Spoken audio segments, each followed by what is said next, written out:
Okay, Almodovar's women, cinema, television, theatre.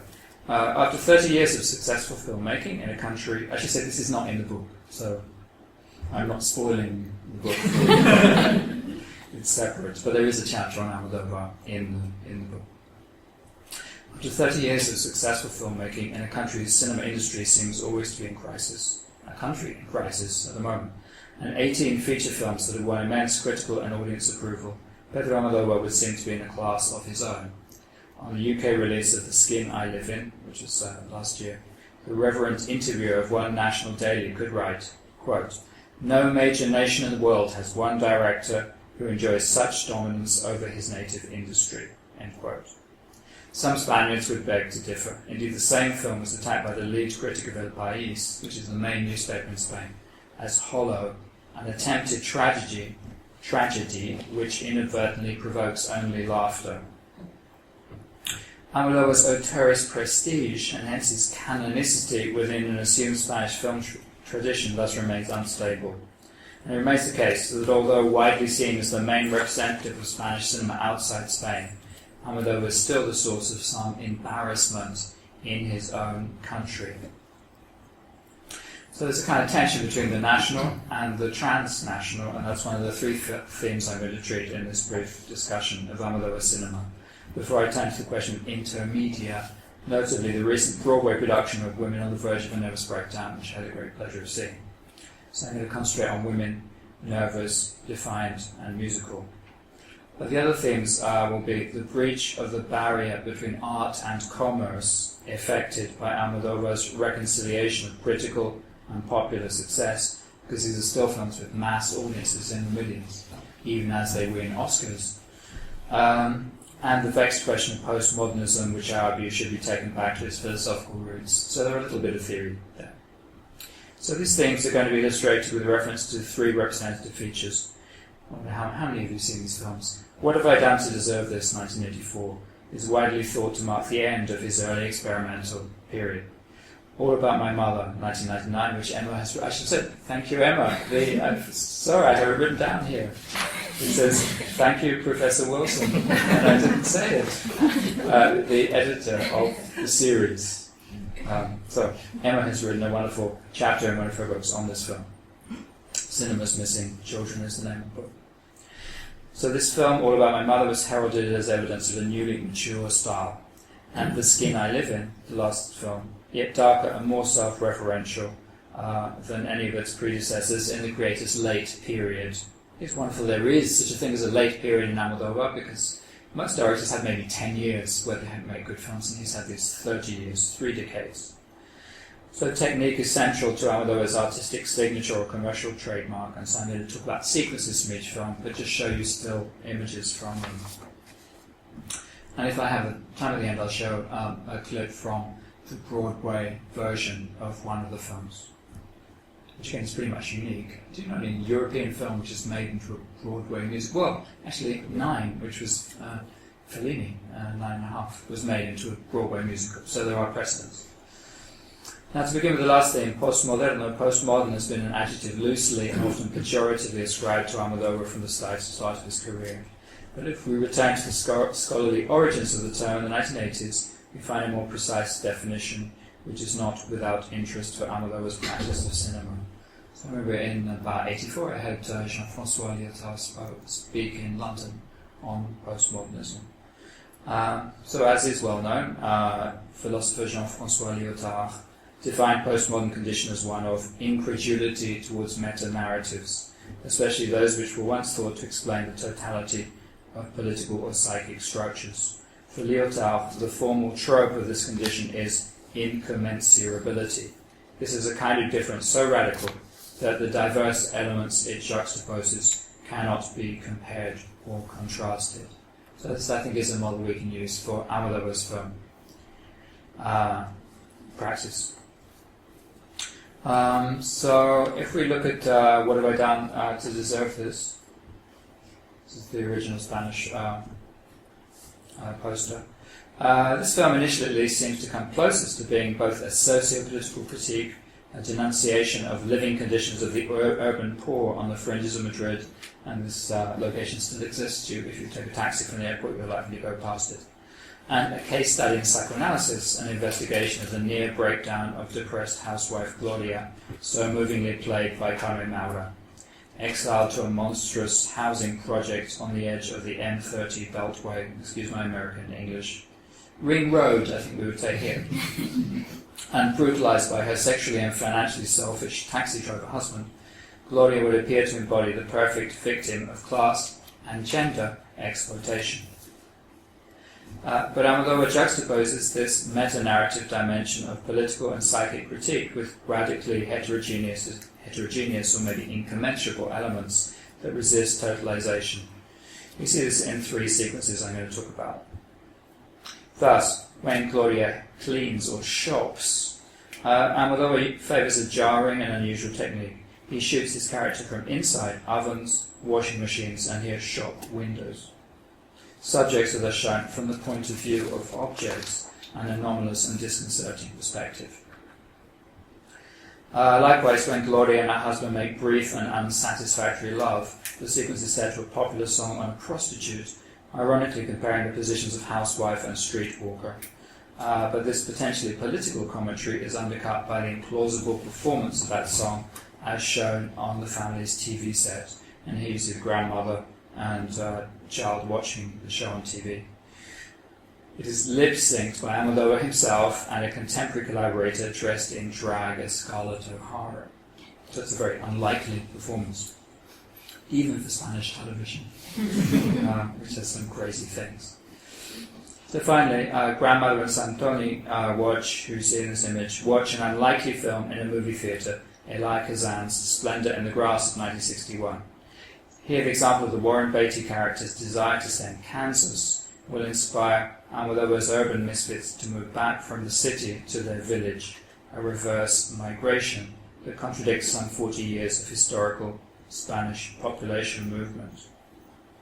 So it's a film that does address then these important social issues such as failed rural integration. It remains the case, however, the use of these cinematic references transcends facile pastiche, postmodernism as it is commonly understood, but also configures a kind of radical hybridity of elements that resist integration into a whole, that is the incommensurability of philosophical postmodernism.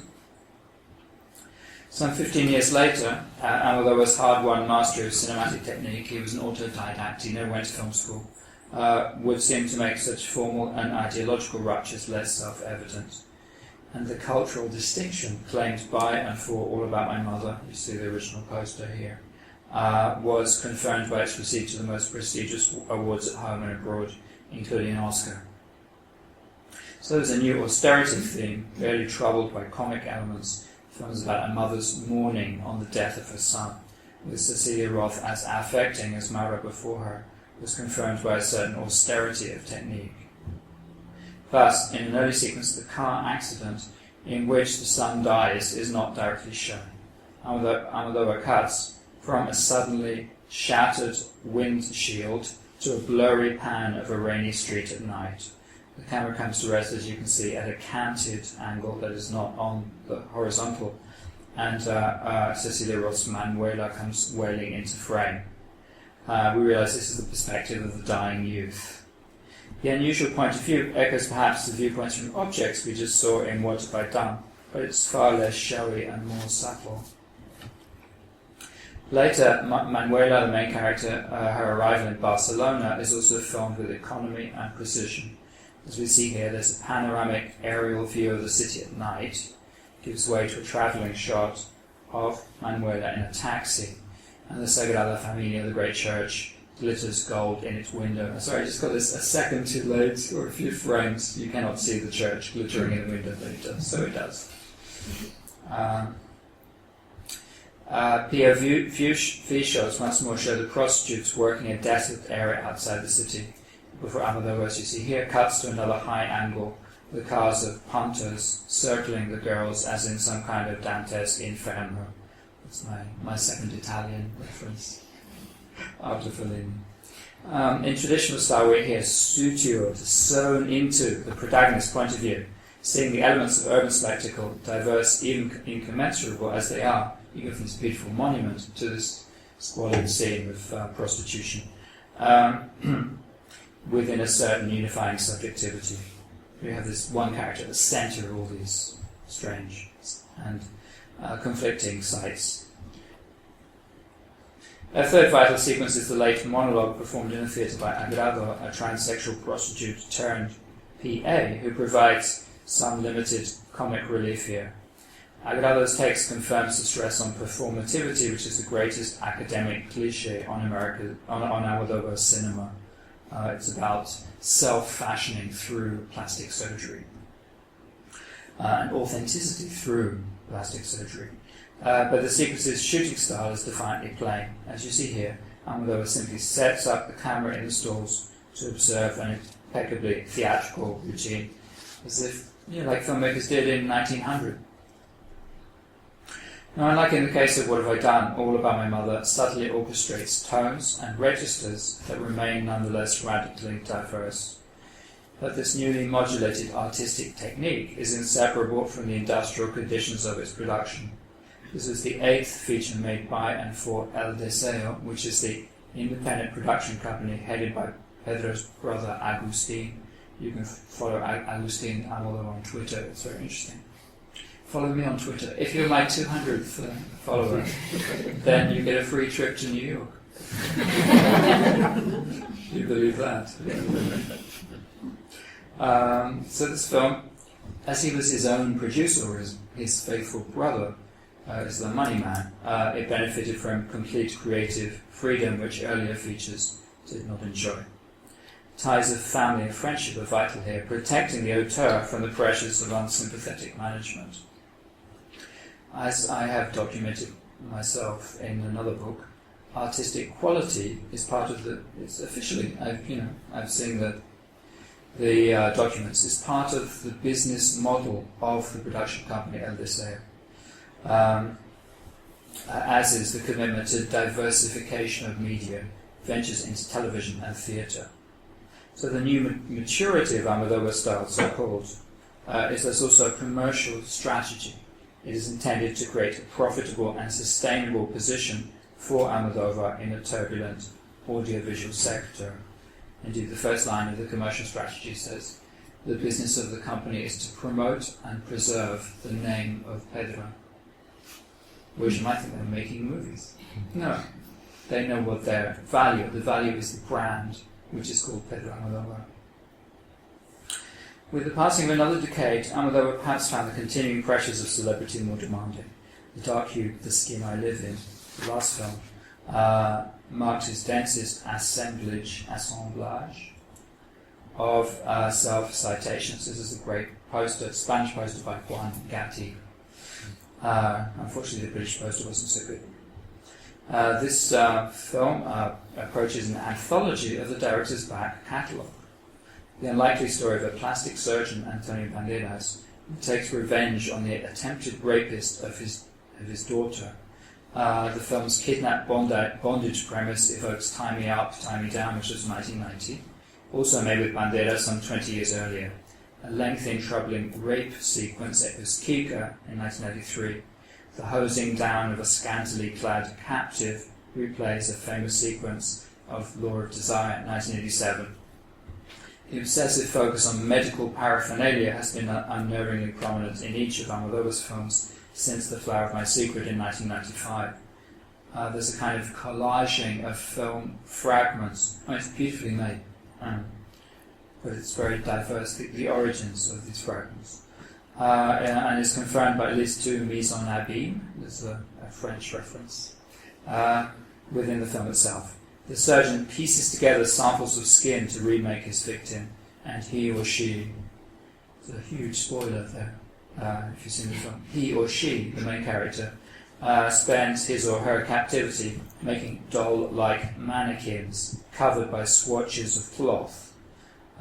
Again, another image of the filmmaking process.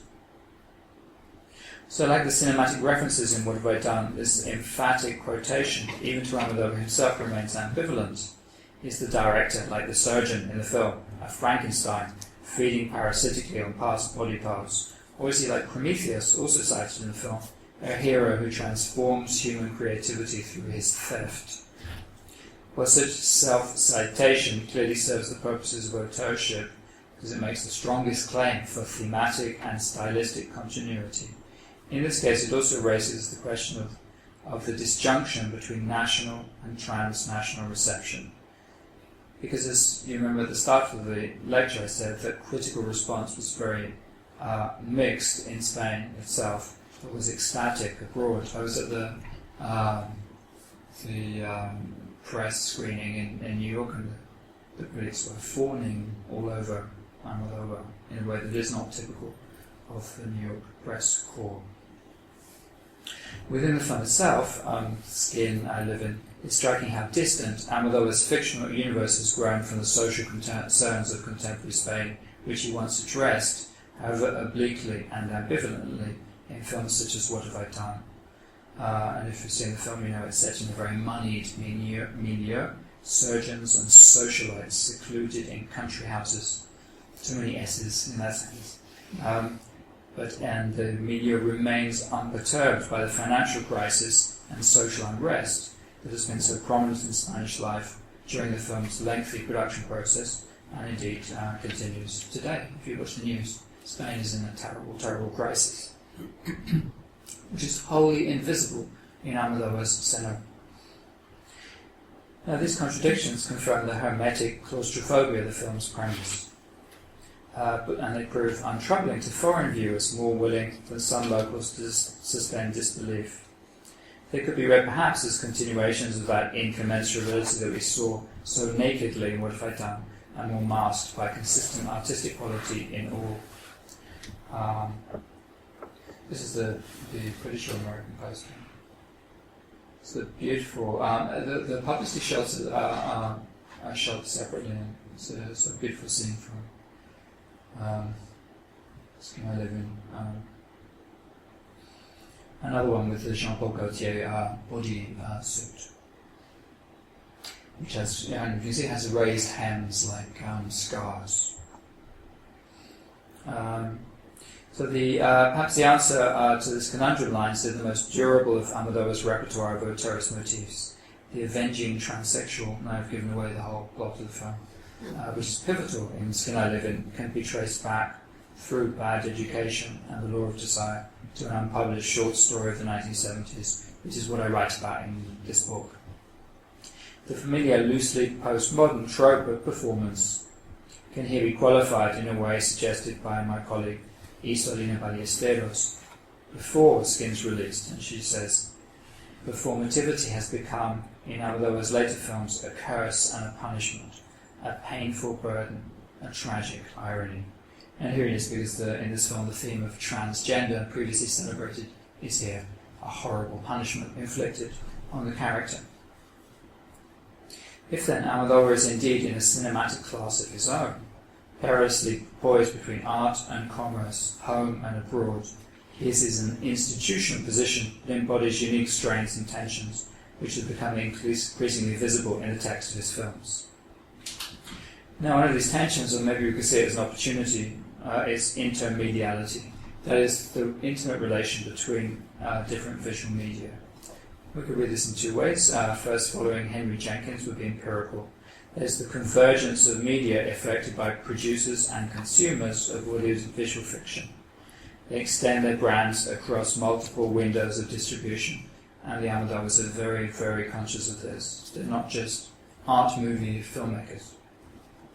It's indeed the case that while keeping focused on the highly valued medium of feature film, they sail straight into other media, for example, producing one significant TV series called Mujeres, Women, from 2006, and licensing a number of legitimate theatre productions. For example, in London, All About My Mother played at the Old Vic.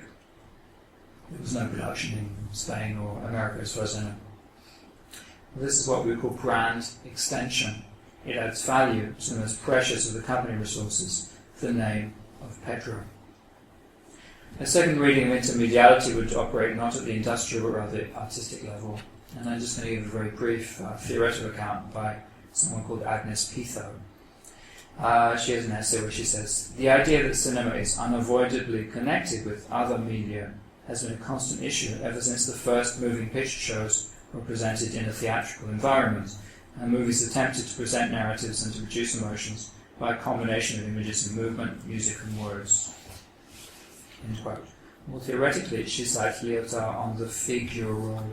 If you remember, Lyotard has a book called Discours Figure, which she says is characteristic of intermedia, the resistant trace of a space or time that is radically incommensurable, that word again, with that of discursive meaning.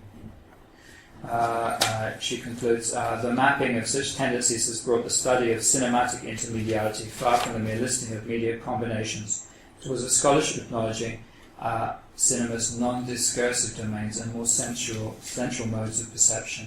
And I hope this is a link to the second paper, which will be about touch.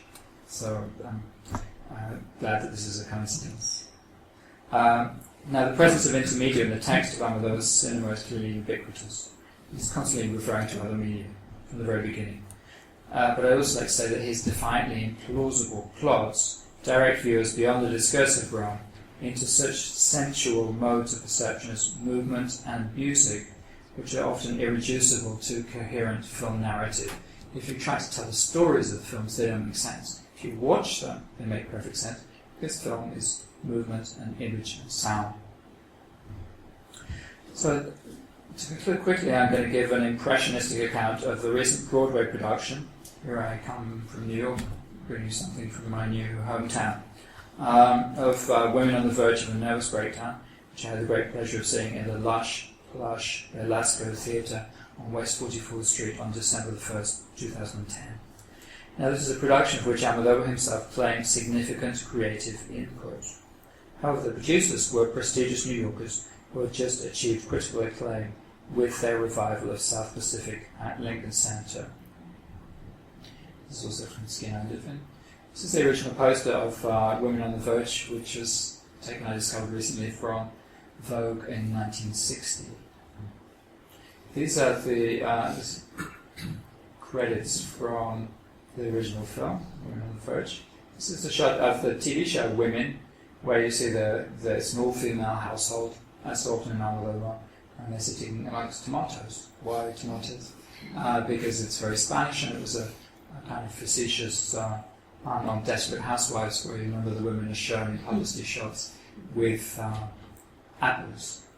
So it's a Spanish reference. And so what I'd like to do now is just show you a series of images from that original film, and then show a very brief clip. Is that okay? So see how many. This is actually the cast of the Broadway show. So this is a series of now become classic images from the film from the 1980s. The taxi driver, the taxi, Gazpacho, the red telephone. This is the main set, which is a attico, top floor penthouse is what I'm looking for. Look at the costumes. Very primary equipment. The burning bed. The burning bed again. They did this on stage. Dangerous. The guy with the blue buttons again. And so on the left there you see the Broadway cast, and on the right the Almodovar's original cast, and you see the costume. So I've had almost half an hour. I'll be very brief and impressionistic. But you can see there immediately that the mise en scène, the costume, the set design is based exactly on the film from 20 years ago. And this is a huge Broadway theatre. Many millions involved in this production. So who is in the audience? I look around, there's elderly women and gay men. There's nobody else. So it's not the kind of tourist audience. The fidelity, I'm not interested in fidelity really, but what I was struck by was the fidelity of the show to the original film. Not just plot, characters, decor, costume, even cinematography.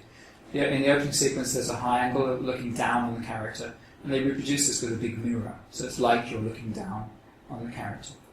And it uses digital projections of Madrid, of recognizable buildings from Madrid, rather than physical staging. The mise en scène of the film is retained, but theatrically exaggerated. You see the huge hat worn by the character there, but they are. It is derived from the film. Now, just to say briefly that two of those actors were very well known on Broadway because they just had success in Gypsy, and they are two of the best known in current Broadway practice.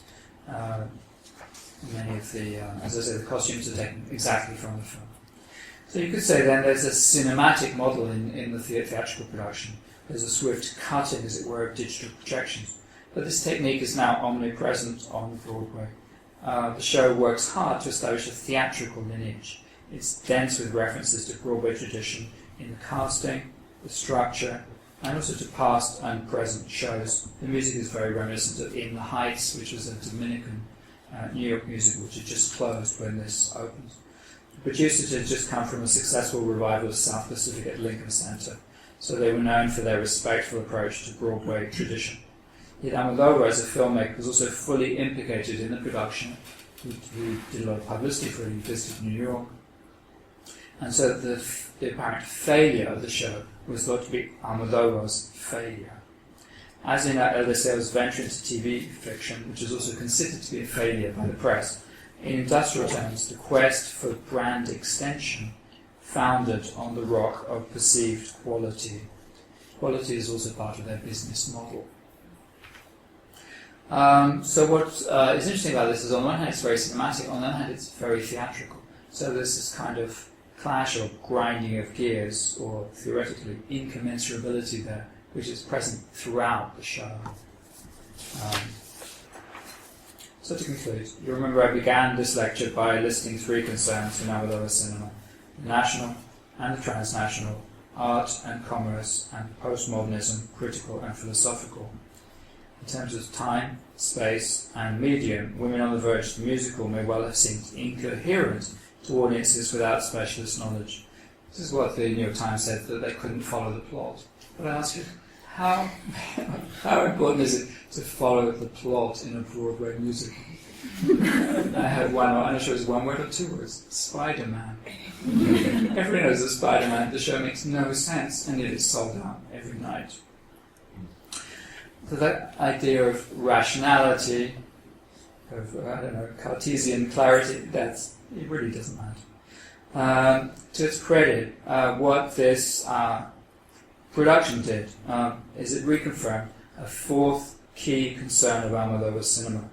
Like his 18 feature films, the Broadway show clearly directed viewers beyond the discursive realm of script and plot into the sensual or figural modes of perception embodied in movement and music. And it's in such a realm, difficult as it may be to articulate, that a truly sympathetic approach to Almodovar's film work is to be found.